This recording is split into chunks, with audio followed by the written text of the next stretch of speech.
കരുനാഗപ്പള്ളി താലൂക്ക് ആശുപത്രിയിൽ 5 ഡയാലിസിസ് മെഷീനുകൾ സ്ഥാപിച്ചു.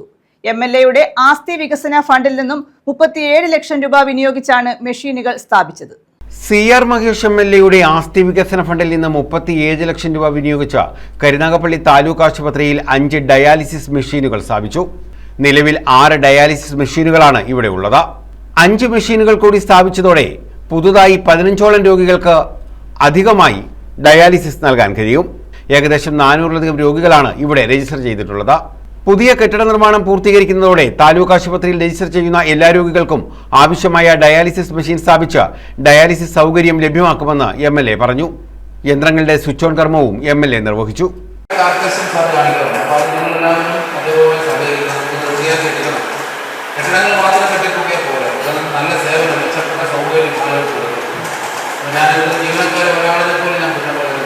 പരിമിതമായ ശമ്പളമാണുള്ളത്. പരിമിതമായ ശമ്പളം, ആ ശമ്പളത്തിനകത്ത് നിങ്ങൾ 3 ഉറപ്പും കഴിഞ്ഞ് ഈ വരുന്നവരെല്ലാം ചിത്രകളിൽ നമ്മൾ ജോലി ചെയ്യുന്നു.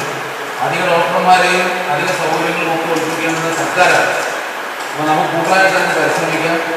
നമ്മുടെ കുടിവെള്ളത്തിൻ്റെ വിഷയം അവിടെ ഒരു കുഴൽക്കിണർ ഉദ്ഘാടനം ചെയ്തു. മുത്തരത്തിലുള്ള വെള്ളത്തിന് പണി ആരംഭിച്ചു. മുടങ്ങിക്കിടന്ന ഡയാലിസിസ് മെഷീൻ്റെ പ്രവർത്തനം ആരംഭിക്കുന്നു. അങ്ങനെ ഒരുമിച്ച് നമുക്ക് ഒറ്റക്കെട്ടായി മുന്നോട്ട് പോകാം. ആരോഗ്യ സ്റ്റാൻഡിംഗ് കമ്മിറ്റി ചെയർമാൻ ശ്രീ മണമ്പത്ത് എബൂറിൻ്റെയും നഗരസഭ ചെയർമാൻ ശ്രീ സോമരാജ് വളരെ പെട്ടെന്നാണ് പിന്നെ നമ്മുടെ ഓഫീസിൽ ശ്രീ സജീവ് മാമ്പം നിരന്തരം ഇടപെട്ടിട്ടാണ്. ഇപ്പോൾ സൂപ്രണ്ടോട് പറഞ്ഞ എന്തായാലും സാറ് ഒപ്പിച്ചെടുത്തല്ലോ, ഒരു പ്രതീക്ഷയില്ലായിരുന്നു. നഗരസഭാ ചെയർമാൻ P. സോമരാജൻ അധ്യക്ഷത വഹിച്ചു. ഈ ഉപകരണം ഡയാലിസിസിനും വീർപ്പുമുട്ടുന്ന ഡയാലിസിസിന് ഉപകാരപ്പെടട്ടെ എന്ന് ആശംസിക്കുന്നു. അതോടൊപ്പം ഈ ഡയാലിസിസ് ഉപകരണങ്ങൾ കുടുംബത്തിന് വേണ്ടി സമർപ്പിക്കുന്ന പ്രവർത്തനക്ഷമമാക്കിയാൽ ഇന്ന് നമ്മൾ എത്തിച്ചേർന്നിരിക്കുന്ന ജനകീയ CR വളരെ ഞാൻ ഇത് ഉദ്ഘാടനം ചെയ്യുന്നതായി.